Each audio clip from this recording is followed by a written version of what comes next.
الحمد لله نحمده ونستعينه ونستغفره ونعوذ بالله من شرور أنفسنا ومن سيئات أعمالنا من يهده الله فلا مضل له ومن يضلل فلا هادي له وأشهد أن لا إله إلا الله وحده لا شريك له وأشهد أن محمدا عبده ورسوله يا أيها الذين آمنوا اتقوا الله حق تقاته ولا تموتن إلا وأنتم مسلمون يا أيها الناس اتقوا ربكم الذي خلقكم من نفس واحدة وخلق منها زوجها وبث منهما رجالا كثيرا ونساء واتقوا الله الذي تساءلون به والأرحام إن الله كان عليكم رقيبا يا أيها الذين آمنوا اتقوا الله وقولوا قولا سديدا يصلح لكم أعمالكم ويغفر لكم ذنوبكم ومن يطع الله ورسوله فقد فاز فوزا عظيما أما بعد فإن خير الحديث كتاب الله وخير الهدي هدي محمد صلى الله عليه وسلم وشر الأمور محدثاتها وكل محدثة بدعة وكل بدعة ضلالة وكل ضلالة في النار أعوذ بالله من الشيطان الرجيم بسم الله الرحمن الرحيم النبي أولى بالمؤمنين من أنفسهم وأزواجه أمهاتهم. محترم علماء کرام، بزرگوں اور دوستوں، نوجوان ساتھیوں، پردہ نشین ماں اور بہنوں، پیارے بچوں، مقامی جمعیت اہل حدیث مدن پورہ کی طرف سے اس مسجد میں آپ نے مسلسل کئی مہینے کے عرصے میں اللہ کے پیارے نبی صلی اللہ علیہ وسلم کی ازواج مطہرات جو اس امت کی مائیں ہیں ان کی سیرت پر آپ نے گفتگو سنی، اور آج اسی سلسلے کی یہ آخری کڑی ہے، اور مجھے یہ حکم ملا ہے کہ اس سلسلے کی آخری کڑی کو میں آج آپ کے سامنے پیش کروں۔ اللہ کے نبی کے نکاح میں آنے والی آخری بیوی حضرت میمونہ بنت حارث رضی اللہ عنہ کی سیرت آج آپ کے سامنے بیان کریں۔ میرے بھائیوں، سب سے پہلا اور سب سے بڑا سوال تو یہی ہے کہ ضرورت کیا ہے؟ اللہ کے نبی کی بیویوں کے حالات پر ہمیں گفتگو کرنے کی یا بات کرنے کی یا پروگرام کرنے کی ضرورت کیا واقعی میں ہے؟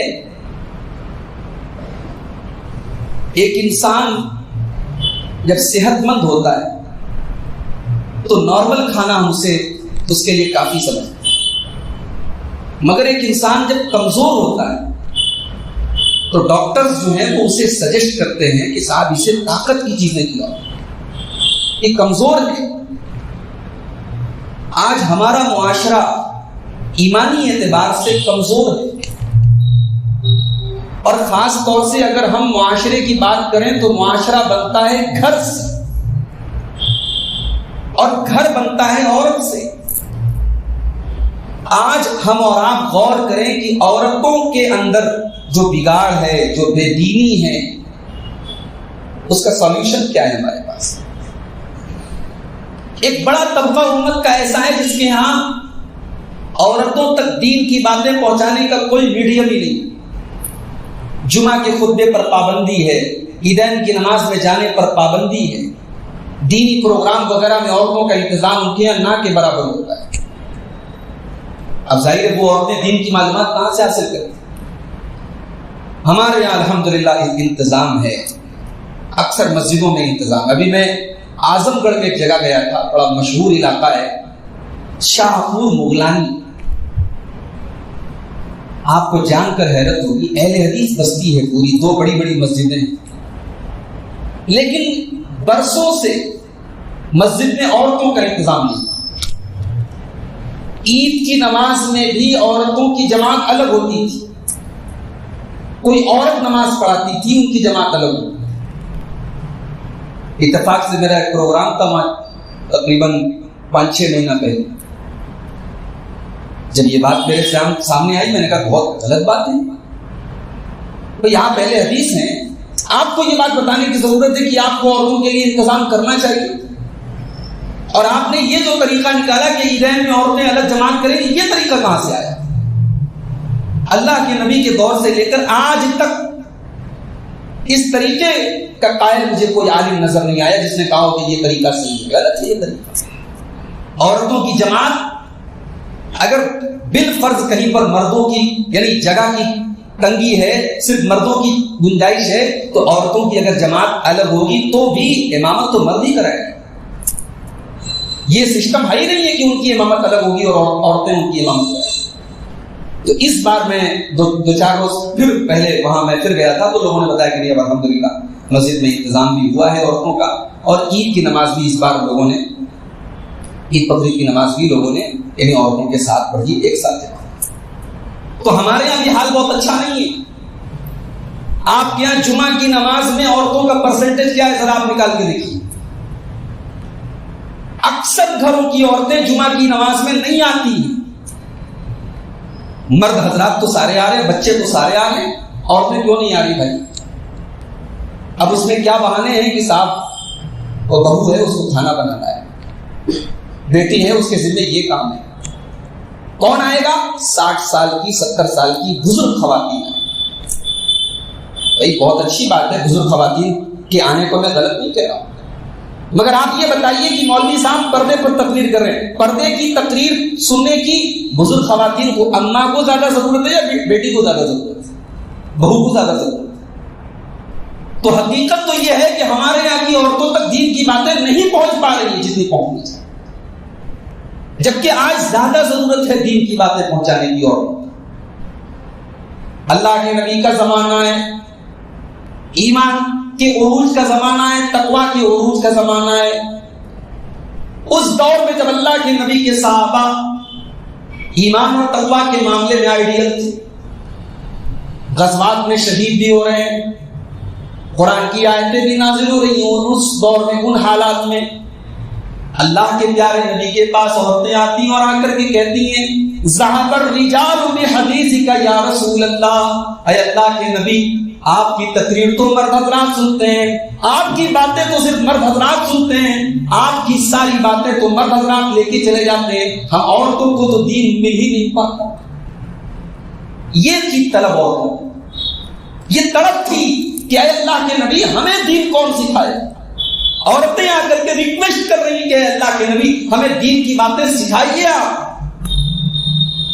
آج امہات المومنین کا یہ پوری سیریز ختم ہو گئی. ذرا آپ اپنے گھر کی عورتوں سے جا کے پوچھیں کتنی مرتبہ اس پروگرام میں ہوا ہے. میرے بھائی ہم سب اپنے اپنے گھروں کا جائزہ لیں. ہمارے یہاں اس طریقے کے دینی اجتماعات میں اور جمعہ کے خطبے میں عورتوں کا جانا کوئی ضروری نہیں سمجھا جاتا. کیوں صاحب؟ تفریح کی جگہوں پر جانا تو ہم ضروری سمجھتے ہیں. ایسا تو نہیں کہ تفریح کا کی کوئی جگہ ہے، کوئی شاپنگ مال ہے، کوئی ایسی تفریح کی جگہ ہے جہاں بیٹی جا رہی ہے تو بہو نہیں جا رہی، بہو بھی جا رہی ہے، بیٹی بھی جا رہی ہے، ساس بھی جا رہی ہے، ساری عورتیں جا رہی ہیں.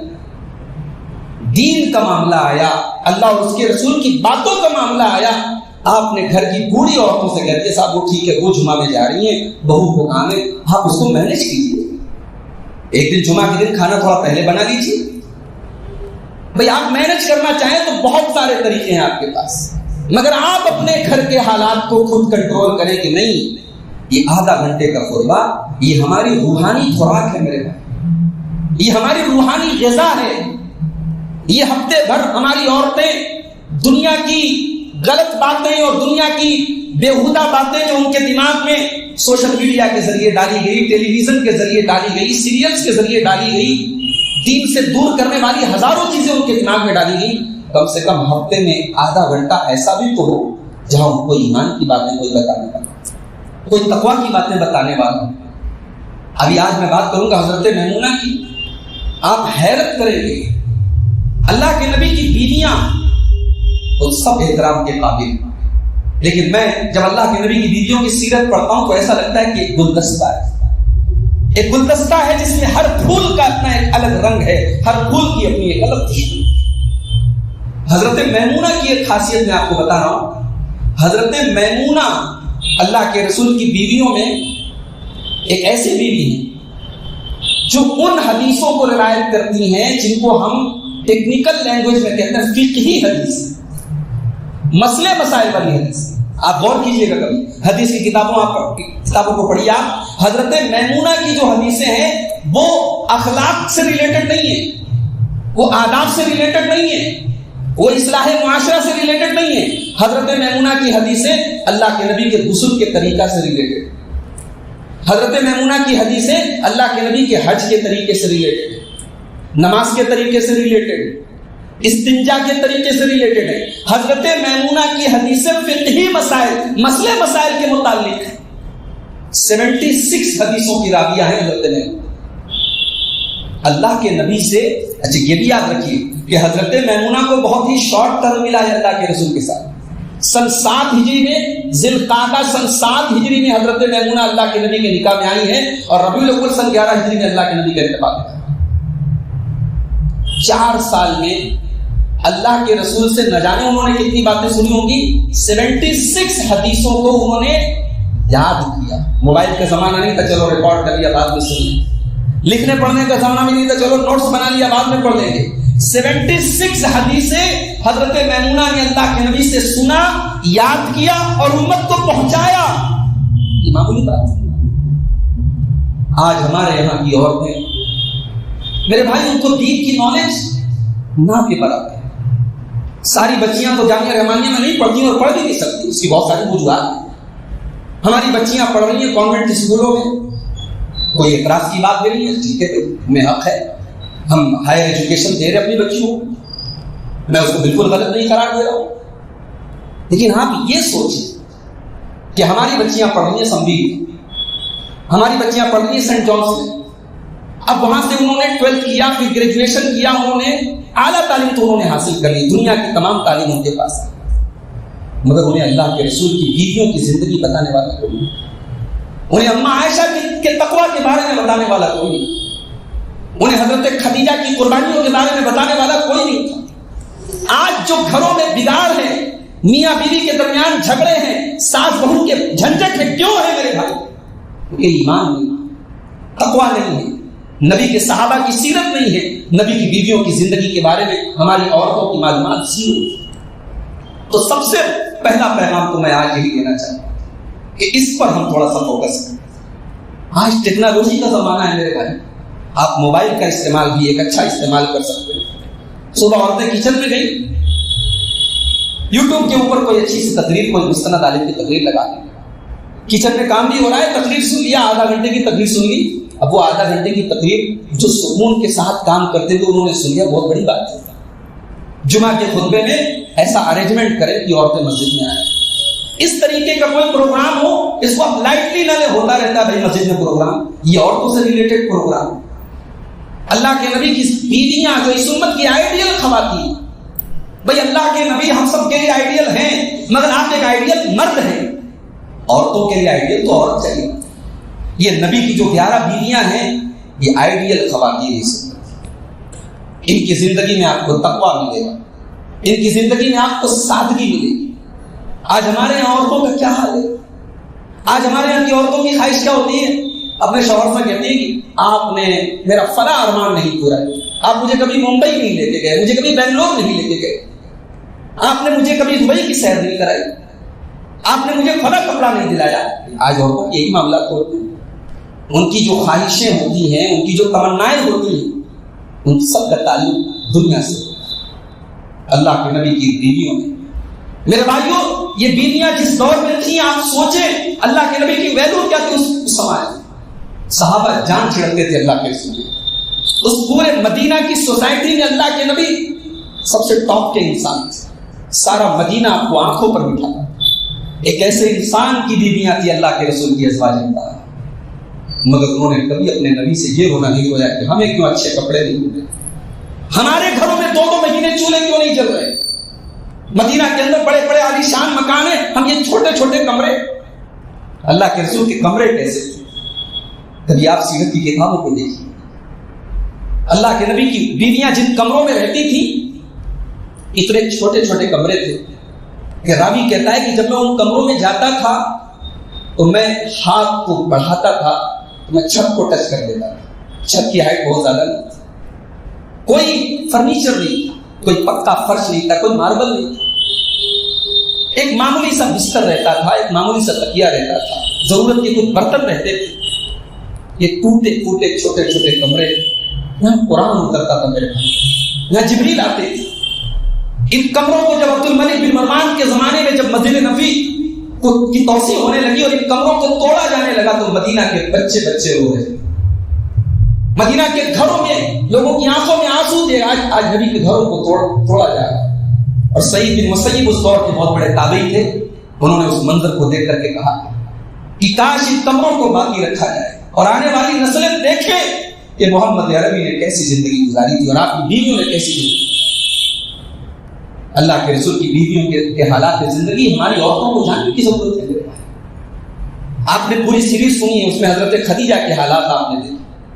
حضرت خدیجہ کی زندگی میں ہمیں یہ ملتا ہے کہ شوہر کے اوپر جب ٹینشن آئے, شوہر کے اوپر جب مصیبتیں آئیں تو بیوی کا رول کیا ہو سکتا ہے.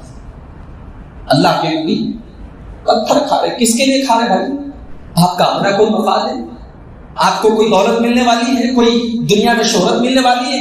بس ایک ہی درد ہے کہ اللہ کے بندے اللہ کے راستے پر آ جائیں, جہنم سے بچ جائیں.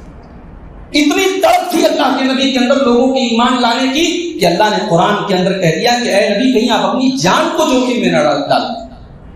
فَلَعَلَّكَ بَاخِعٌ نَفْسَكَ عَلَىٰ آثَارِهِمْ إِن لَّمْ يُؤْمِنُوا بِهَٰذَا الْحَدِيثِ أَسَفًا.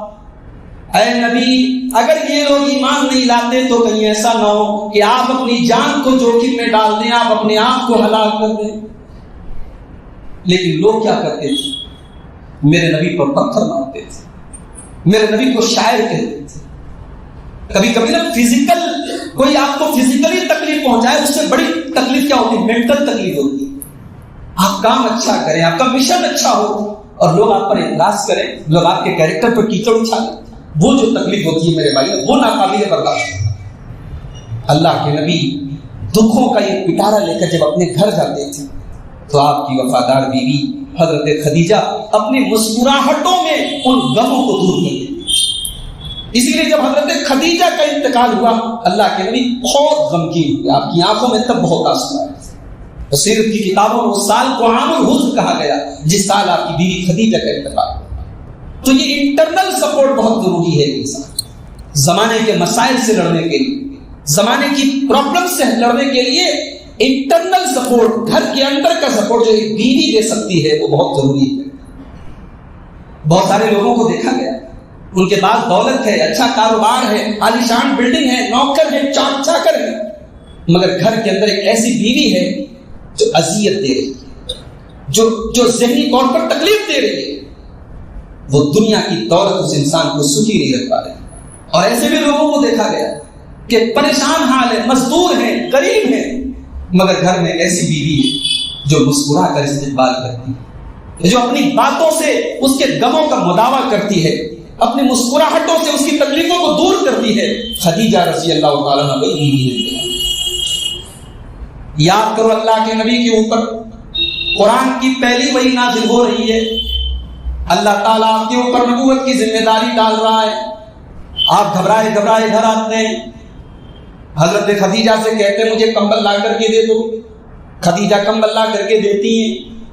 آپ فرماتے ہیں, پورا واقعہ سناتے ہیں اور آپ کہتے ہیں انی خشیت علی نفسی, اے خدیجہ مجھے یہ ڈر ہے کہیں میں ہلاک نہ ہو جاؤں, کہیں میں برباد نہ ہو جاؤں, کہیں میں ختم نہ ہو جاؤں.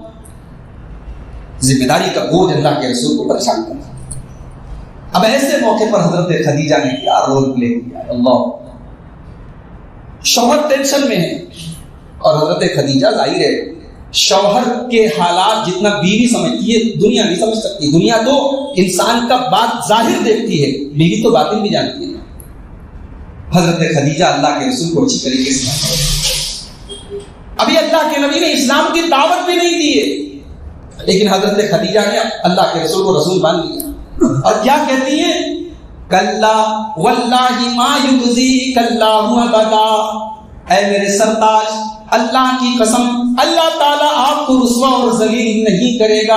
انک لتصل الرحیم، آپ تو رشتہ داروں کے ساتھ بھلائی کرتے ہیں. وتکسب المعدوم، آپ تو بیکار لوگوں کو کام دلا دیتے ہیں. وتقری الضیف، آپ تو مہمانوں کی مہمان نوازی کرتے ہیں. وتعین علی نوائب الحق، اور آپ تو حق کے راستے میں لوگوں کے کام آتے ہیں. ایسے انسان کو اللہ تعالیٰ کبھی رسوا نہ کرے گا. اگر یہ ذمہ داری اللہ نے آپ کے کندھوں پر ڈالی ہے تو اللہ ضرور پوری کرے گا. تو خدیجہ وہ بیوی تھی. اللہ کے نبی کتنی محبت کرتے تھے خدیجہ سے. خدیجہ کی بہن کبھی گھر آ جاتی تھی، اللہ کے نبی کو ایسا لگتا تھا خدیجہ آ گئی. ان کی آواز سن کر کے اللہ کے نبی خدیجہ کو یاد کرتے تھے. گوشت بنتا تھا اللہ کے نبی کے گھر میں تو بوٹیاں اس کی خدیجہ کی سہیلیوں کے گھر بھجواتے تھے. حضرت عائشہ کو کبھی رشک ہوتا تھا. حضرت عائشہ نے ایک مرتبہ کہہ بھی دیا کہ اللہ کے نبی خدیجہ کے اندر سے کیا خاص بات ہے.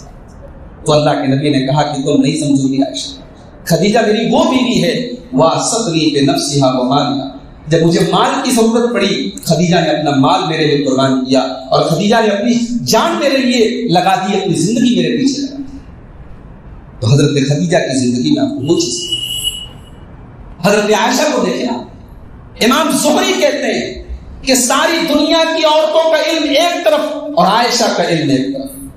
2210 حدیثوں کی راوی حضرت عائشہ، جن مسائل میں صحابہ کرام پریشان ہو جاتے تھے آ کر کے اماں عائشہ سے ڈسکس کرتے تھے مسئلے کو حل کرنا. کتنے ایسے مسائل ہیں صحابہ نے اماں عائشہ کے فتوے کو سنا، رجوع کر دیا اپنی بات سے. حضرت عائشہ نے امت کی عورتوں کو سبق کہ تم مسائل بھی سیکھ سکتی ہو. ایسا نہیں ہے کہ گھر گرہستی کرنے والی عورت دین کے مسائل کو نہیں سیکھ سکتی ہے. اگر عورت گھر گرہستی کر سکتی ہے تو عورت دین بھی سیکھ سکتی ہے اور دین سکھا بھی سکتی ہے.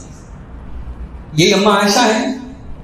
حضرت ابو بکر کا آخری ٹائم بستر مرگ پر ہے حضرت ابو بکر صدیق. اماں عائشہ اپنے باپ کو دیکھنے کے لیے جاتی ہیں. باپ کمزور ہے، نڈھال ہے، بستر پر پڑے ہوئے.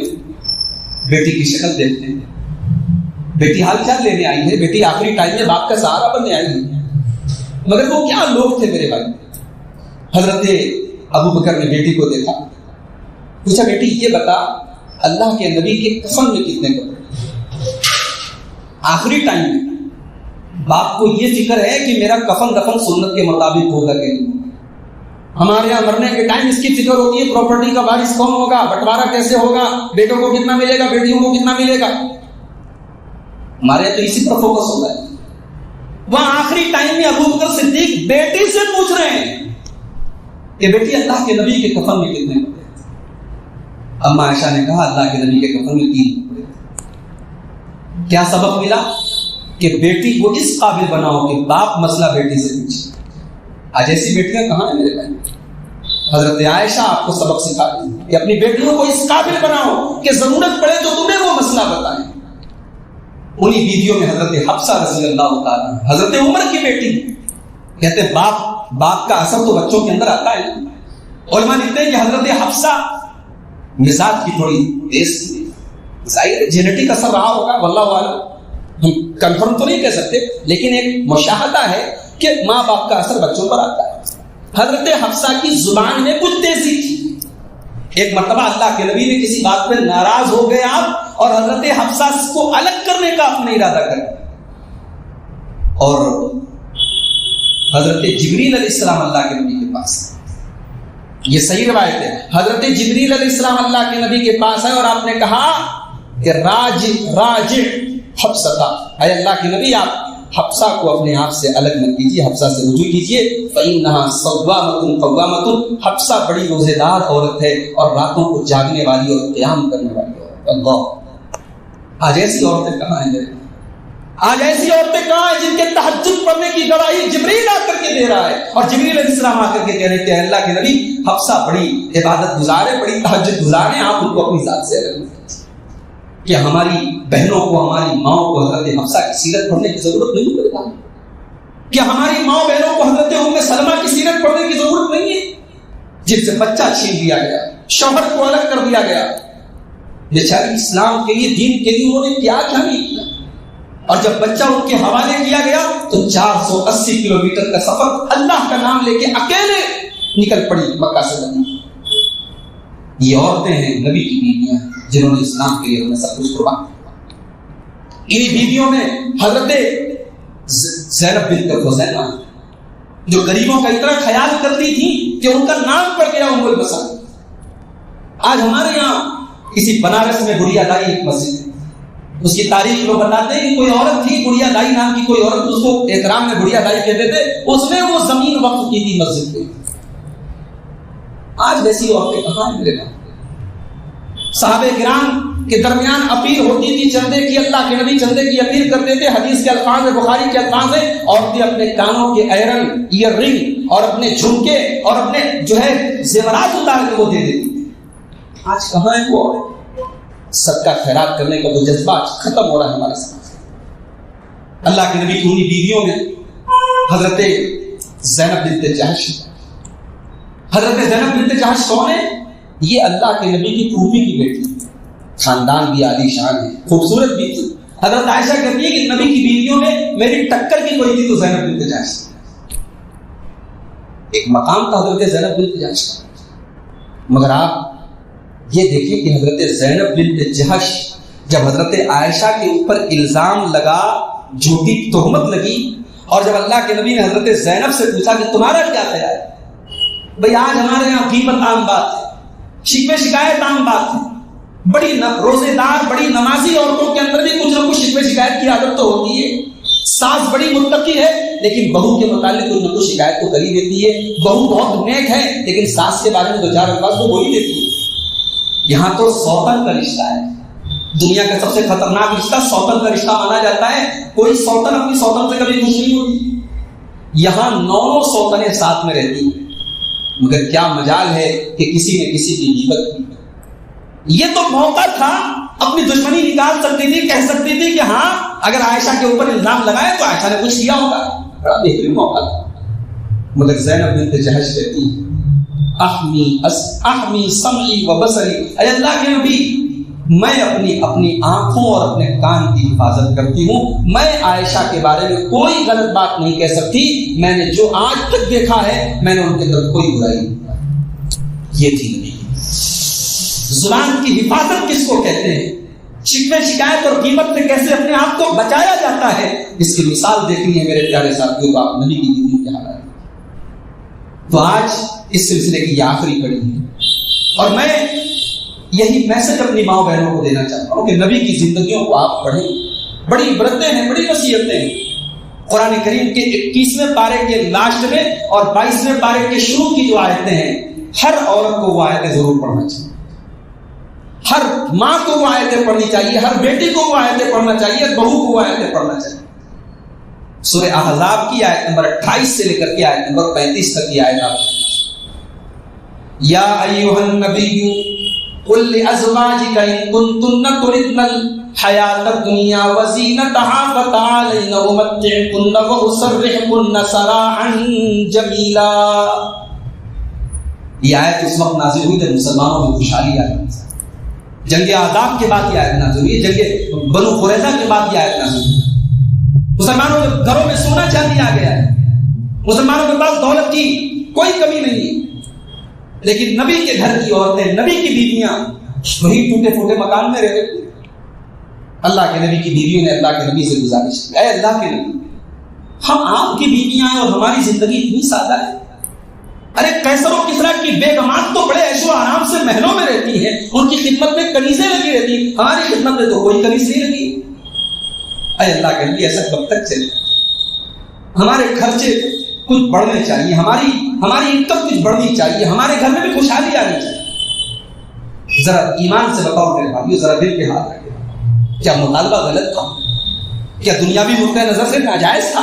بالکل جائز تھا بھائی. خوشحال زندگی گزارنے کا سب کو رائٹ ہے, اچھے مکان میں رہنے کا سب کو حق ہے, مگر یہاں مسئلہ یہ تھا کہ آپ نبی کی بیویاں ہیں, آپ اس امت کی آئیڈیل خواتین, آپ نے ایسا مطالبہ کیا جس کا مطلب کہ اب آپ کی نظر بھی آخرت پر نہیں ہے, آپ کی نظر دنیا پر ہے. آپ کو دنیا کی چمک دمک اور دنیا کی سچ دھج وہ زیادہ پیاری ہے.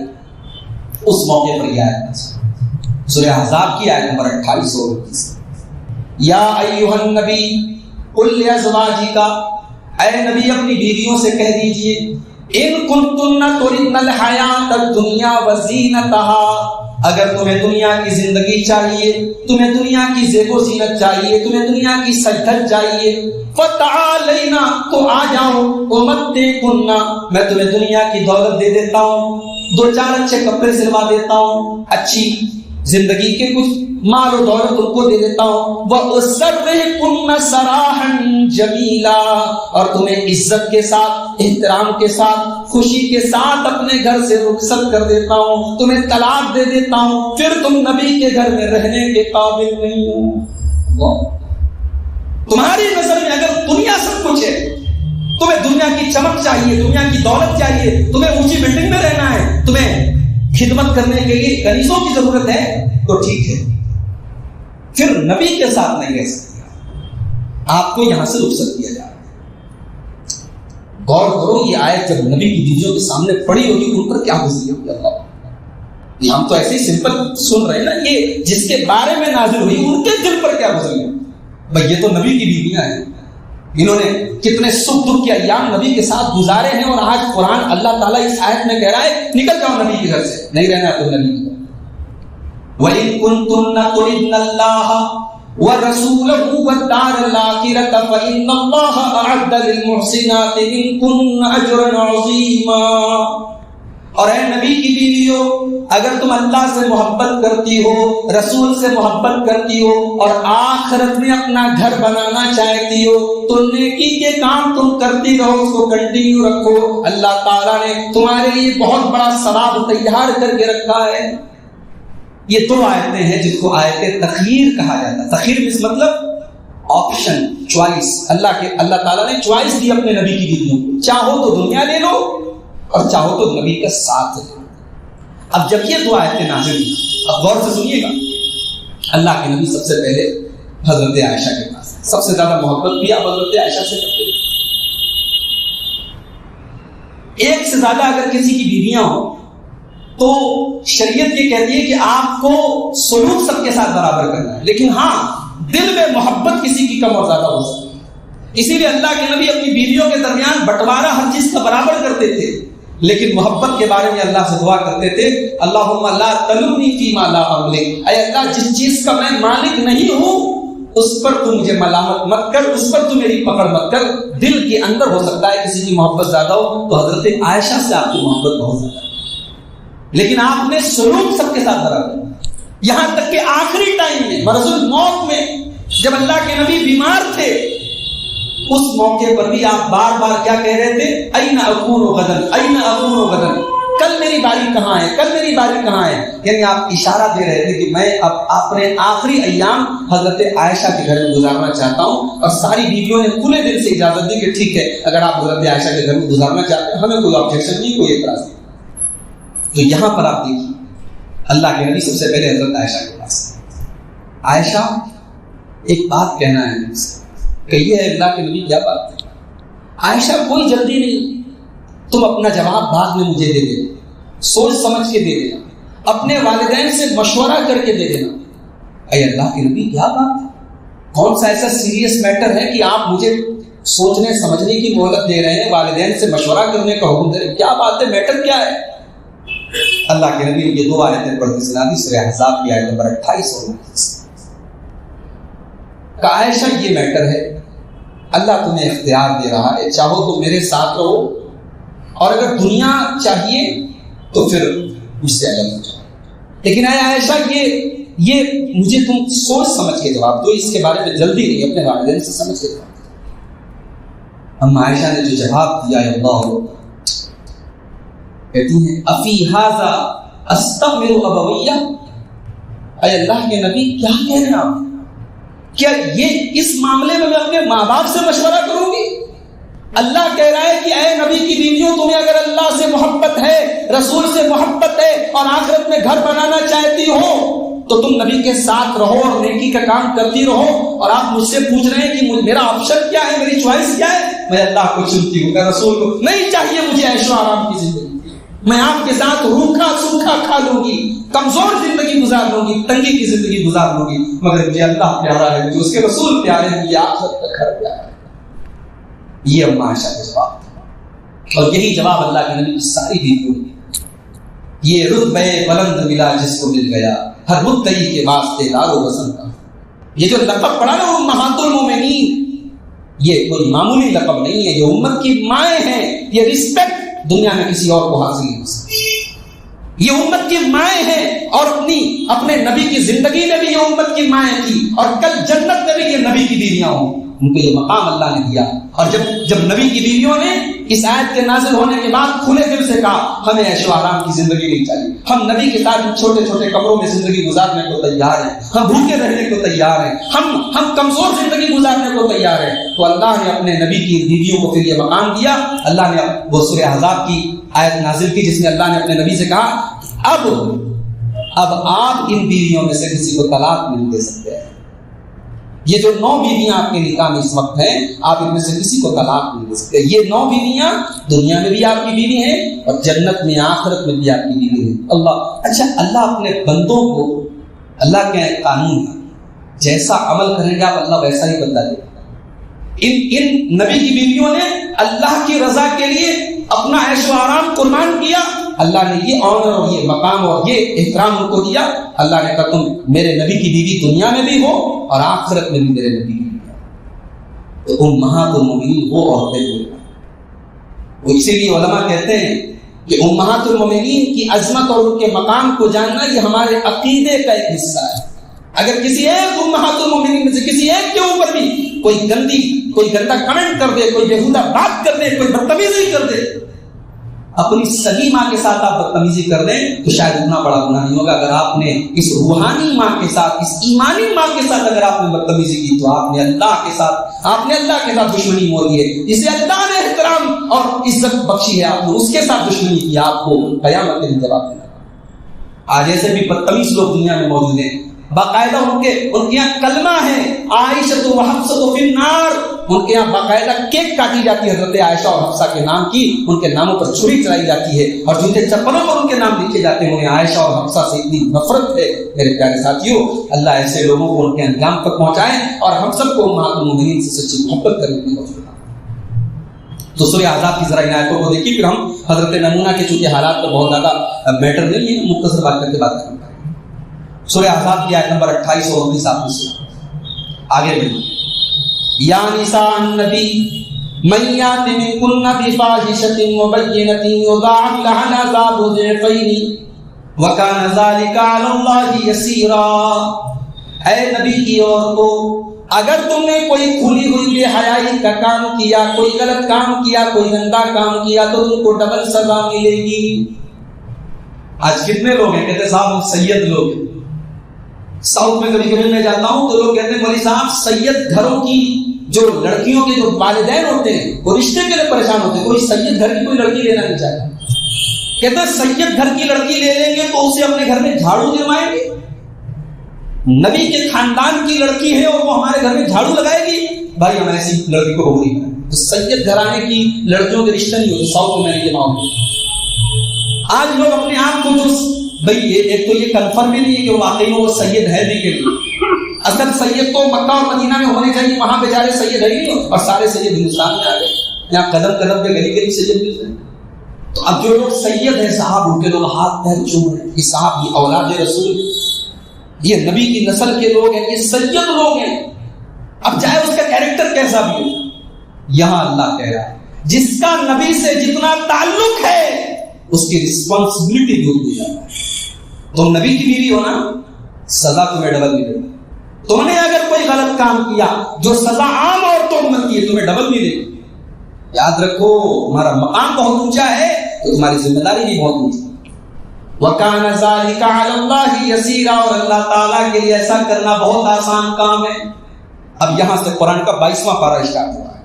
وَمَن يَقْنُتْ مِنكُنَّ لِلَّهِ وَرَسُولِهِ وَتَعْمَلْ صَالِحًا نُؤْتِهَا أَجْرَهَا مَرَّتَيْنِ وَأَعْتَدْنَا لَهَا رِزْقًا كَرِيمًا، اور اے نبی کی عورتوں جو تم میں سے اللہ کی فرما برداری کرے گی، رسول کی فرما برداری کرے گی اور نیک عمل کرے گی، ایسی عورتوں کے لیے ہم نے بہت بڑا ثواب اور جنت تیار کر کے رکھی ہے۔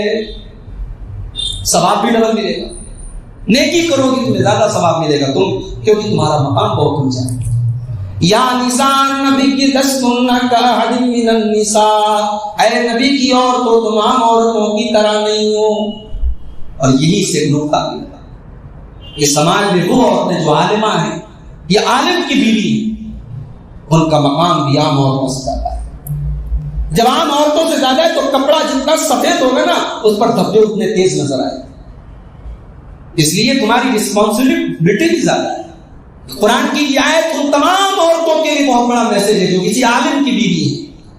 یا نساء نبی، اے نبی کی عورتوں، لستن کاحد من النساء، نبی جب نبی عام لوگوں کی طرح نہیں ہے تو نبی کی بیوی بھی عام لوگوں کی طرح۔ علماء کی بیویاں ہیں، ہو سکتا ہے علماء کی جو علمی زندگی ہوتی، دعوتی زندگی، ہمارے اساتذہ کو آپ دیکھیے جامعہ سلفیہ میں جو ہمارے اساتذہ برس سے جنہوں نے حدیث کی کتابیں پڑھائی، بھائی جن کی پرائیویٹ جاب تھی، معمولی تنخواہوں میں انہوں نے پوری زندگی گزار دی میرے بھائی، کیا ان کی عورتوں کے شوق سنگار نہیں تھے؟ کیا ان کی عورتوں نے کبھی خواہش نہیں ظاہر کی کہ ہمارے بھی مہنگے مکانات ہو جائیں، مہنگے کپڑے ہمیں بھی نصیب ہو جائیں؟ مگر اپنے شوہروں کی اس سادہ سی زندگی کو ان عورتوں نے زندگی گزار دی۔ یہ بہت بڑی بات ہے۔ بڑے لوگوں کے گھر کا ماحول بھی بڑا ہونا چاہیے، ان کی بیویوں کے دل بھی بڑے ہونے چاہیے۔ یا میسج ہے علماء کی بیویوں کے لیے، یا میسج ہے ان عورتوں کے لیے جو جامعہ رحمانیہ سے فارغ ہیں، جو کسی دینی ادارے سے فارغ ہیں، جو عالمہ ہیں، کہ آپ کا مقام بہت اونچا ہے۔ لستن کاحد من النساء، عام عورتوں کی طرح نہیں۔ ان اتقیتن، اگر تم اللہ سے ڈرنے والی ہو، فلا تخضعن بالقول، تو تم کسی اجنبی آدمی سے بات کرنے کے ٹائم نزاکت کے ساتھ بات نہ کرو، زبردستی اپنی آواز میں مٹھاس مت پیدا کرو، ٹھیک انداز میں بات، روڈ انداز میں بات۔ کسی غیر محرم سے بات کرنی پڑ جائے، نئی سڑک پر آپ چلے جائیں، دکانداروں سے عورتیں کس طریقے سے بات کرتی ہیں، اپنے شوہر سے کبھی محبت سے بات نہ کرنے والی وہ دکانداروں سے ایسے پیار اور محبت کے لہجے میں بات کرتی ہے کہ اللہ کی طرح۔ حرام ہے یہ چیز۔ اسلام بڑا ہی سینسیٹیو دین ہے میرے بھائیوں، اور اسلام نے سماج اور معاشرے میں بے حیائی کے ان چور دروازوں کو بند کیا جہاں تک ہماری اور آپ کی نظر نہیں پہنچتی۔ عربی کا ایک شاعر کہتا ہے کہ بدکاری کی شروعات کلام سے ہوتی ہے۔ ابتسامتن فکلام، پہلے مسکراہٹ ہوتی ہے پھر کلام ہوتا ہے۔ ایک معمولی سی گفتگو بدکاری کے چور دروازے کھولتی ہے۔ اللہ اپنے نبی کی عورتوں سے کہہ رہا ہے خبردار، اور یہ میسج نبی کی عورتوں کے ذریعے پوری امت کی عورتوں کو پہنچایا جا رہا ہے کہ خبردار اگر کسی غیر محرم سے بات کرنی پڑ جائے۔ آج فیس بک کا زمانہ ہے، ایسے لوگ جو اپنی فیس بک پر ہمیشہ اللہ رسول کی باتیں کر رہے ہیں، دینی تقریریں اپلوڈ کر رہے ہیں، اب وہ کسی ہماری بہن کے ان باکس میں آ جاتے ہیں، سسٹر السلام علیکم، وعلیکم السلام، میں آپ کا دینی بھائی ہوں۔ یہ دینی بھائی کیا بلا ہے بھائی؟ یہ دینی بھائی کوئی بھائی نہیں ہوتا ہے، یہ دینی بھائی کوئی بھائی نہیں ہوتا ہے۔ دنیا میں ایک ہی بھائی ہوتا ہے جو آپ کا سگا بھائی ہے، باقی کوئی بھائی نہیں ہے۔ بات کیا کر دیا، یہ فیس بک کے جتنے بھائی ہیں نا ان کی حقیقت شیطان بہت جلدی سامنے لے آتا ہے۔ تو یہ ہماری عورتوں کو سوچنا چاہیے، ہماری لڑکیوں کو سوچنا چاہیے۔ کزن سسٹرز ہیں، خالہ کے لڑکے ہیں، ان کے ساتھ آپ چیٹ کر رہے ہیں، ارے ہماری خالہ کا لڑکا ہے، ہمارا کزن ہے، ہمارا بھائی ہے۔ بھائی نہیں ہے وہ آپ کا، بھائی نہیں ہے۔ خالہ کا لڑکا آپ کا بھائی نہیں ہے، چاچی کا لڑکا آپ کا بھائی نہیں ہے۔ اسلام کی نظر میں یہ سارے رشتے غیر محرم ہے، اور آپ کے اور ان کے درمیان ایک لمٹ ہونی چاہیے۔ قرآن کہہ رہا ہے کہ ان سے بات کرنی ہے تو تمہاری آواز میں لچک نہیں ہونی چاہیے، لیکن اس کا مطلب یہ بھی نہیں کہ بدتمیزی ہو۔ فَيَطْمَعَ الَّذِي فِي قَلْبِهِ مَرَضٌ، اگر تم نرمی کے ساتھ اور لچک کے ساتھ کسی غیر مرد سے بات کرو گی، ہو سکتا ہے کہ اس کے دل میں شہوت کی بیماری ہو اور وہ تمہارے بارے میں کوئی غلط خیال کر بیٹھے۔ وَقُلْنَ قَوْلًا مَعْرُوفًا، لیکن تم جو بھی بات کرو دستور کے مطابق کرو، صحیح کرو۔ اس کے بعد فرمایا وَقَرْنَ فِي بُيُوتِكُنَّ، اور اے نبی کی عورتوں تم اپنے گھر کے اندر عزت کے ساتھ رہو. یہ بہت بڑی بات ہے. عورت کا اصل دائرہ کار اس کا گھر، وہ گھر والی ہے، اس کو گھر بنانا ہے. ٹھیک ہے، ضرورت پڑنے پر وہ پڑھنے جا سکتی ہے، پڑھانے جا سکتی ہے، وہ ضرورت پڑنے پر شاپنگ کرنے جا سکتی ہے، مگر عورت کا یہ کام نہیں ہے کہ وہ باہر وہ جو ہے چوکڑی کرے اور باہر گھومے پھرے اور گھر کی ذمہ داری سے کرے. اس کی اصل ذمہ داری گھر کی ہے. اور اسی علماء کہتے ہیں کہ ہر وہ پروفیشن، ہر وہ کام، ہر وہ پیشہ جو عورت کی گھر کی ذمہ داریوں کو متاثر کرے، ایسا پیشہ نہیں کرنا چاہیے. اگر عورت ایسی کوئی جاب کر رہی ہے کہ بچوں کا حق نہیں ادا کر پا رہی ہے، شوہر کا حق ادا نہیں کر پا رہی ہے، ایسی جاب چھوڑ دو. نہیں کرنی ہے ایسی جاب، نہیں کرنا ایسا کام جس کام کی وجہ سے آپ اپنے شوہر کو اپنے ہاتھ کی بنی روٹیاں نہ کھلا سکیں، جس کام کی وجہ سے آپ اپنے بچے کو پڑھا نہ سکیں، اپنی بچیوں کے اوپر نظر نہ رکھ سکیں، ایسے کام کو چھوڑ دیجیے. وَقَرْنَ فِي بُيُوتِكُنَّ، آپ کا کام آپ کا گھر سنبھالنا ہے، آپ گھر کی ملکہ ہیں. اس کے بعد فرمایا وَلَا تَبَرَّجْنَ تَبَرُّجَ الْجَاهِلِيَّةِ، اور اے نبی کی عورتوں پہلے کی جاہلیت کی طرح بناؤ سنگھار کر کے نہ نکلا کرو. دور جاہلیت میں عورتیں جب گھر سے نکلتی تھیں خوشبو لگا کر کے نکلتی تھی، بےہودہ کپڑے پہن کر کے نکلتی. آج پھر وہی جاہلیت لوٹ کر کے آ گئی. اللہ نے کہا پہلے کی جاہلیت کی طرح بن سمر کر کے مت نکلو. اس کا مطلب کہ ایک جاہلیت اور آئے گی بعد میں، اور وہ جاہلیت آج ہم دیکھیں. اور یہ جو جاہلیت ہے آج کے دور کی، اس نے پہلے کی جاہلیت کو مات دے دی ہے. اب تو حالات یہ ہیں کہ پوتی کے سر پر اگر دوپٹہ نہیں ہے تو دادی کہتی ہے ارے ڈھنگ کے کپڑے تو پہنتے، ماں نہیں کہتی. یعنی ایک جنریشن تو اب جا رہے ہیں. وہ جو گھر میں کوئی غلط کام ہوتا تھا وہ اس کام پر ٹوکنے والی، اب وہ جنریشن کون بچی؟ اب دادیاں بچی، اب بوڑھیاں بچی. اب یہ جو دوسری جنریشن ہے ماؤں کی جنریشن، وہ بہت ساری چیزوں کو اگنور کر رہی ہے. لڑکی کے سر پہ دوپٹہ نہیں ہے، اگنور. لڑکی بغیر پردے کی نکل رہی ہے، اگنور. لڑکی کے ڈریس میں کوئی چیز نامناسب ہے، اگنور. اب گھر میں ٹوکنے والی کون ہے؟ ماں نہیں ہے، دادی ہے. اب ایک دور ایسا آئے گا اب یہ دادیاں دنیا سے چلی گئی. اب جو نئی دادیاں ہوں گی وہ آج کے دور کی مائیں ہیں. اب بہت ساری چیزیں جو کل تک غلط تھیں آنے والے دنوں میں اب غلط ہوگی، کوئی غلط کہنے والا نہیں. یہ ہے میرے بھائی، یہ اس دور کی جائے. وَلَا تَبَرَّجْنَ تَبَرُّجَ الْجَاهِلِيَّةِ الْأُولَىٰ، اے نبی کی عورت باہر سے عورت نقاب پہن کر کے نکلتی. ماں باپ نے یہ سمجھا کہ صاحب ٹھیک ہے ہماری لڑکی کو نقاب میں نکلی، اور کالج میں جا کر کے وہ نقاب بھی اترا اور ساتھ میں شرم و حیا کی چادر بھی. وہ کینٹین میں کسی لڑکے کے ساتھ گپے لڑا رہی، وہ کہاں کہاں گھوم رہی ہے، اللہ رحم کرے، اللہ کی پناہ. تو ولا تبرجنا تبرج الجاہلیت الاولى، تم دور جاہلیت کی طرف بناؤ سنا. ایک اس سے کہہ رہا ہے اللہ اپنے نبی کی بیویوں سے کہہ رہا ہے، اور ان کے ذریعے میسج پوری امت کو دیا جا رہا ہے. وَأَقِمْنَا الصَّلَاةَ وَآتِينَا الزَّكَاةَ وَأَطِعْنَا اللَّهَ وَرَسُولَهُ، اور اے نبی کی بیویوں تم نماز قائم کرو، تم زکات ادا کرو، تم اللہ کی اطاعت کرو، تم رسول کی اطاعت کرو. انما يريد الله ليذهب عنكم الرجس اهل البيت ويطهركم تطهيرا. اللہ تو یہ چاہتا ہے اے نبی کے اہل بیت، اے نبی کے گھر والوں، اللہ تو یہ چاہتا ہے کہ تم سے ہر طریقے کی گندگی کو دور کر دے اور تم کو پاک و صاف کر دے، تمہیں متقی بنا دے، تمہیں پرہیزگار بنا دے. شیعہ حضرات اسی آیت سے استدلال کرتے ہیں، کہتے ہیں کہ اہل بیت سب معصوم ہیں. اب ان کے یہاں اہل بیت کا ایک تو اہل بیت کا کانسیپٹ ہی بالکل الگ ہے. وہ اہل بیت کس کو مانتے ہیں؟ حضرت علی کو، حضرت فاطمہ کو، حضرت حسن کو، حضرت حسین کو، باقی کسی کو اہل بیت نہیں مانتے. اب یہ بھی عجیب بات ہے نا. میرے گھر میں شادی کا کارڈ آیا، عبدالغفار صاحب آپ اپنے فیملی کے ساتھ آئے. اب صاحب میں سب کو لے کے جاؤں، اپنے داماد کو لے کے جاؤں، اپنے نواسوں کو لے کے جاؤں، مثال دے رہا ہوں، اور اپنی بیوی کو نہ لے کے جاؤں، تو یہ تو مذاق ہو جائے گا. صاحب آپ کی فیملی میں تو سب سے پہلے آپ کی بیوی آتی ہے. روافظ کے یہاں اللہ کے نبی کی بیویاں اہل بیت میں شامل ہیں، صرف حضرت علی، حضرت فاطمہ، حسن حسین اور ان کی نسل. اور یہ کہتے ہیں کہ قرآن کہہ رہا ہے کہ اے نبی کی اہل بیت، اللہ تم سے گندگی کو دور کرنا چاہتا ہے. اس کا مطلب کہ اللہ نے اہل بیت کو معصوم بنایا ہے. یہ غلط عقیدہ ہے. صحیح عقیدہ یہ ہے کہ اللہ کے بندوں میں صرف انبیاء معصوم، فرشتے معصوم ہیں اور انبیاء معصوم ہیں، باقی نبیوں کی اولاد بھی معصوم نہیں. نبیوں کی اولاد بھی معصوم نہیں ہے، اللہ کے نبی کے صحابہ بھی معصوم نہیں ہے، اور نہ ہی اللہ کے نبی کی بیویوں کو ہم معصوم ہیں. تو یہ ان کا غلط عقیدہ تھا، اس کو آپ اپنے ذہن میں رکھیں. اللہ نے کہا کہ اے نبی کے اہل بیت، اللہ تعالیٰ تم سے گندگی کو دور کرنا چاہتا ہے اور تم کو واپس آنا. تو یہ نبی کی بیویاں ہیں میرے پیارے ساتھ.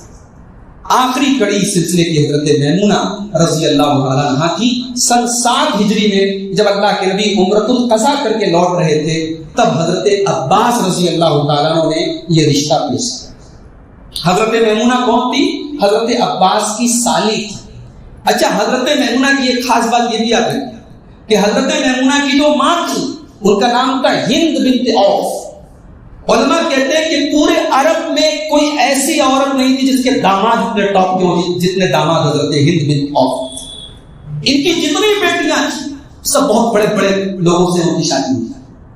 اب ان کی ایک بیٹی حضرت میمونہ نبی کی بیٹی، ایک بیٹی ام لبابہ حضرت عباس کی بیوی نبی کے چچا کی بیوی، ایک بیٹی ام لبابہ الصغریٰ حضرت خالد بن ولید کی ماں تھی، ایک بیٹی اسماء بنت امیس حضرت جعفر کی بیوی، ان کے مرنے کے بعد حضرت ابو بکر کی بیوی، ان کے مرنے کے بعد حضرت علی کی بیوی. یعنی آپ سوچئے کہ اللہ کے نبی داماد ہیں، حضرت علی داماد ہیں، حضرت ابو بکر داماد ہیں، حضرت جعفر ابن ابی طالب داماد ہیں، یہ ٹاپ کے صحابہ ہیں اور یہ ٹاپ کی ہستیاں ہیں. یہ سب حضرت ہند بنت عوف کے داماد ہیں. تو حضرت میمونہ کی جتنی بہنیں تھیں، کچھ بہنیں تو ان کی سگی بہنیں تھیں، ایک ہی ماں باپ سے تھی، اور کچھ بہنیں ان کی سوتیلی بہنیں تھیں، ماں ایک تھی باپ الگ تھے، لیکن ساری بہنیں سب بہت بڑے بڑے لوگوں کے ساتھ بیائی تھی. ایسے گھرانے اور خاندان سے حضرت میمونہ کا تعلق تھا. حضرت عباس کی سالی تھی. حضرت عباس نے یہ رشتہ پیش کیا، اللہ کے نبی نے اس رشتے کو قبول کیا، اور ذی القعدہ سن 7 ہجری میں جب اللہ کے نبی عمرہ کر کے لوٹ رہے تھے اس موقع پر نکاح ہوا. اور مکہ اور مدینہ کے بیچ میں ایک جگہ ہے صرف نام، مقام صرف ایک جگہ ہے، اسی جگہ حضرت میمونہ کے ساتھ اللہ کے نبی کا نکاح ہوا، اور وہیں پر اللہ کے نبی حضرت میمونہ کے ساتھ 1-2 روز رہے، اور اس کے بعد پھر وہاں سے آپ واپس مدینہ. تو حضرت میمونہ سن 7 ہجری میں ذی القعدہ سن 7 ہجری میں اللہ کے نبی کے نکاح میں آئی، اور 4 سال کا پیریڈ انہوں نے گزارا. 4 سال کے پیریڈ میں انہوں نے اللہ کے نبی سے بہت کچھ سیکھا، اور امت کو وہ علم انہوں نے پہنچایا. ان کے جو بھانجے تھے عبداللہ ابن عباس رضی اللہ عنہ، یہ جب اللہ کے نبی کے گھر میں آتے تھے تو ظاہر ہے کہ اپنی خالہ کے ساتھ سوتے تھے، اپنی خالہ کے حجرے میں رہتے تھے حضرت میمونہ کے گھر میں. تو حضرت عبداللہ ابن عباس کو جو دین کی باتیں ملی وہ خالہ اور خالو سے ملی، اللہ کے رسول سے ملی اور حضرت میمونہ سے. حضرت میمونہ رضی اللہ تعالیٰ نے 76 حدیثوں کی راوی، اور میں نے جیسا کہ بتایا کہ وہ 76 حدیثیں فقہی حدیثیں ہیں، مسئلے مسائل سے ریلیٹڈ. اللہ کے نبی کی وفات کے بعد بھی ان کے علم کا دریا بہتا رہا. یہ اللہ کے نبی کی حدیثوں کو بیان کرتی رہی، امت کو سناتی رہی. تابعین نے ان سے حدیثیں روایت کی، صحابہ نے ان سے حدیثیں روایت کی. سن 51 ہجری میں حضرت امیر معاویہ رضی اللہ عنہ کے دور میں حضرت میمونہ کا انتقال ہوتا ہے. اور انتقال جب ہوتا ہے تو حضرت میمونہ کی خواہش ہوتی ہے کہ جس جگہ میرا نکاح ہوا تھا اور جس جگہ اللہ کے نبی نے مجھے اپنے نکاح میں لیا تھا، میری خواہش ہے کہ میں آخری سانس وہیں دوں اور مجھے دفن بھی کیا جائے. چنانچہ حضرت میمونہ کو دفن بھی اسی جگہ صرف میں کیا گیا جہاں وہ اللہ کے نبی کے ساتھ نکاح میں آئی تھی، وہیں پر ان کو دفن کیا گیا، اور ان کی جنازے کی نماز ان کے بھانجے حضرت عبداللہ ابن عباس. حضرت میمونہ کا اصل نام برہ تھا. برہ کے معنی بھی نیک عورت ہوتا ہے، مگر اللہ کے نبی نے یہ نام بدل کر کے میمونہ رکھ دیا تھا. میمونہ کا مطلب ہوتا ہے برکت والی. آج یہ اللہ کے نبی کی بیویوں کی بات آئی ہے تو یہ جو نام ہے اللہ کے نبی کی بیوی، یہ نام بھی بڑے پیارے ہیں. ہمیں اپنی بچیوں کے نام یہ نام کو رکھنا چاہیے. اب تو یہ سب نام لوگوں کو پرانے لگتا ہے. کسی کو عائشہ نام بتاؤ تو کہتے ہیں ہمارے خاندان میں تو عائشہ ہے، لیکن اگر ایک عائشہ ہے خاندان میں تو دوسری عائشہ نہیں ہو سکتی. یہاں آپ سوچئے کہ حضرت علی نے اپنے بیٹوں کے نام ابو بکر اور عمر کے نام پر، پھر حضرت علی کے بیٹے حسن اور حسین نے اپنے بیٹوں کے نام ابو بکر اور عمر پر، پھر ان کے بچیوں کے نام عائشہ، حفصہ، ام سلمہ، زینب، یہ سب نام رکھے جاتے ہیں. تو انہوں نے تو کبھی نہیں ایکسکیوز پیش کیا کہ صاحب ہمارے گھر میں پہلے سے زینب موجود ہے. تو یہ ماحول بھی بہت غلط ماحول بن گیا ہے. یونیک نام رکھنا ہے، ایسا نام رکھنا ہے جو خاندان میں کسی نے نہ رکھا ہو. تو اب نام کہاں سے رکھا جا رہا ہے؟ پاکستانی ناولوں سے نام رکھا جا رہا ہے، پاکستانی سیریلوں سے نام رکھا جا رہا ہے، انٹرنیٹ پہ نام دے کے رکھا جا رہا ہے. اب وہ نام ایسے الٹے سیدھے نام ہے کہ اللہ کی پناہ، ان کا نام دنیا، اس کا مطلب دنیا کی کسی ڈکشنری میں نہیں. کچھ تو ایسے نام ہوتے ہیں، کبھی کبھی مجھ سے لوگ پوچھتے مولوی صاحب ذرا اس نام کا مطلب بتا دیجیے، تو میں انٹرنیٹ پر سرچ کرتا ہوں تو انٹرنیٹ بیچارہ میں گرو نے کہتا ہے کہ ہمارے پاس اس نام کا کوئی معلوم ہوگا. تو نام رکھنے میں یہ جو یونیک نام رکھنے کی جو ایک چلن چلا ہے، اس کو ختم کیجئے.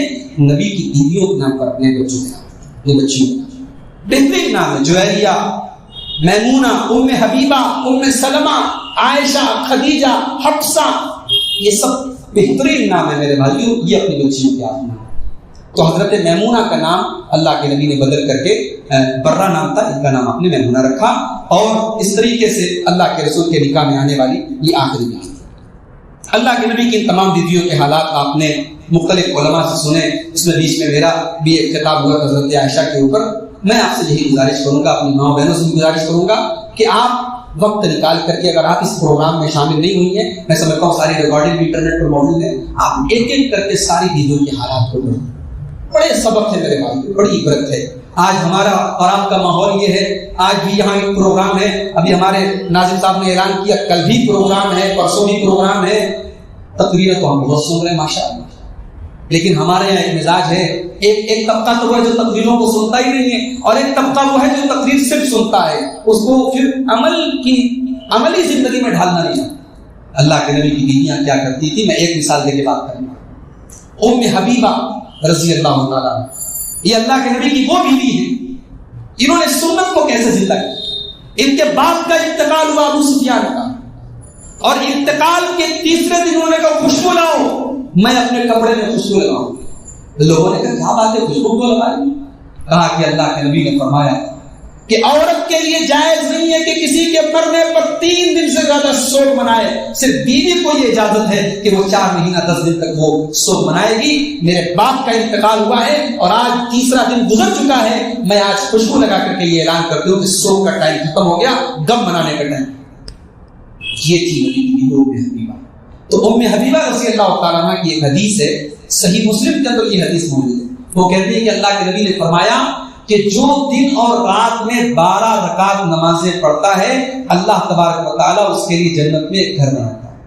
یہ 12 رکعت نماز کون سی ہے؟ یہ وہی نمازیں ہیں جس کو ہم سنن رواتب کہتے ہیں یا سنت مؤکدہ کہتے ہیں. اس میں فجر کی 2 رکعت سنت ہے، ظہر کے پہلے 2 کر کے آپ 4 پڑھیں یا ایک ساتھ بھی پڑھ سکتے ہیں، ظہر کے بعد 2 پڑھنا، پھر مغرب کے بعد 2 پڑھنا اور عشاء کے بعد 2 پڑھنا. یہ ٹوٹل 12 رکعت ہے. جو پابندی سے یہ 12 رکعت نمازیں پڑھے گا، اللہ کے نبی فرماتے ہیں اس کو جنت میں گھر ملے گا. اب حدیث بیان کر دی، بات ختم ہو گئی. لیکن آگے سنیے، ام حبیبہ کہتی ہیں فما ترکتہن منذ سمعتہن من رسول اللہ صلی اللہ علیہ وسلم. جب سے میں نے یہ حدیث اللہ کے رسول کی سنی ہے، یہ 12 رکعت نماز میں نے کبھی چھوڑی نہیں. پھر ام حبیبہ سے یہ حدیث جو آگے روایت کرے، قنبر تابعی ہے، قنبر کہتے ہیں کہ جب سے میں نے ام حبیبہ سے یہ حدیث سنی ہے، میں نے یہ 12 رکعت کبھی نہیں چھوڑی. پھر ان سے جو آگے روایت کر رہے ہیں تبع تابعی، وہ کہتے ہیں جب سے میں نے یہ روایت قنبر سے سنی ہے، یہ 12 رکعت میں نے نہیں چھوڑی. یعنی یہ محدثین تھے، یہ اہل حدیث تھے، یہ اصل اہل حدیث تھے کہ حدیث کو سنا اور اس پر پریکٹیکل عمل کیا. اللہ کے نبی نے 12 رکعت کی یہ فضیلت بیان کی ہے. اب یہ 12 رکعت میری زندگی کا حصہ. اللہ تعالیٰ ایسا اہل حدیث ہم سب کو بنا. اللہ حدیثوں کی محبت ہم سب کے دلوں میں پیدا کرتے ہیں. میری ماں اور بہنوں، آج حدیثوں کو یاد کرنے کا چلن ختم. آج جامعہ رحمانیہ میں عورتوں کے حفظ کا شعبہ شروع کیا گیا ہے. بہت بڑی اچھی بات ہے. عورتوں کو بھی قرآن کا حافظ اور حدیثوں کو یاد کرنا چاہیے. 2200 حدیثیں حضرت عائشہ کو روایت ان کو یاد تھی، تب تو انہوں نے امت کو پہنچایا. آج حدیثوں کو اگر یاد کریں اور اپنی گفتگو میں بچوں کو بات بات میں حدیث سنائیں تو میں سمجھتا ہوں اس سے بہت اثر پڑے گا. اللہ تعالیٰ حدیثوں کی ایسی محبت ہمارے مردوں کے اندر بھی اور ہماری عورتوں کے اندر پیدا فرما دے. اللہ تعالیٰ جو ہم میں بیمار ہیں سب کو شفا کاملہ عطا فرمائے. جو روزی روٹی سے پریشان ہیں اللہ ان کے کاروبار میں برکت نصیب فرمائے. اللہ تعالیٰ ہمارے ملک کی حفاظت فرمائے، ہمارے علماء کی حفاظت فرمائے، ہمارے دعات کی حفاظت فرمائے، ہمارے دینی اداروں کی حفاظت فرمائے. اللہ تعالیٰ ہمارے ہر قسم کے ذہنی اور جسمانی ہمارے امراض اور تکلیفوں کو اللہ تعالیٰ دور فرمائے. جو ہم میں سے بھائی روزی روٹی سے پریشان ہیں، کاروبار سے پریشان ہیں، اللہ ان کے کاروبار میں برکت نصیب فرمائے۔ رب العالمین جو ہم میں سے اہل خیر حضرات ہیں ان کو اپنے مال کو اللہ کی راہ میں صرف کرنے کی توفیق عطا فرمائے۔ اللہ اس قسم کی دینی مجالس کو ہمیں مزید قائم کرنے اور ان میں اپنے گھر کی خواتین کو بھی لانے کی توفیق عطا فرمائے۔ رب العالمین اپنے نبی سے، نبی کے صحابہ سے، نبی کے اہل بیت سے، نبی کی بیویوں سے صحیح اور سچی محبت کرنے کی ہم سب کو توفیق عطا فرمائے۔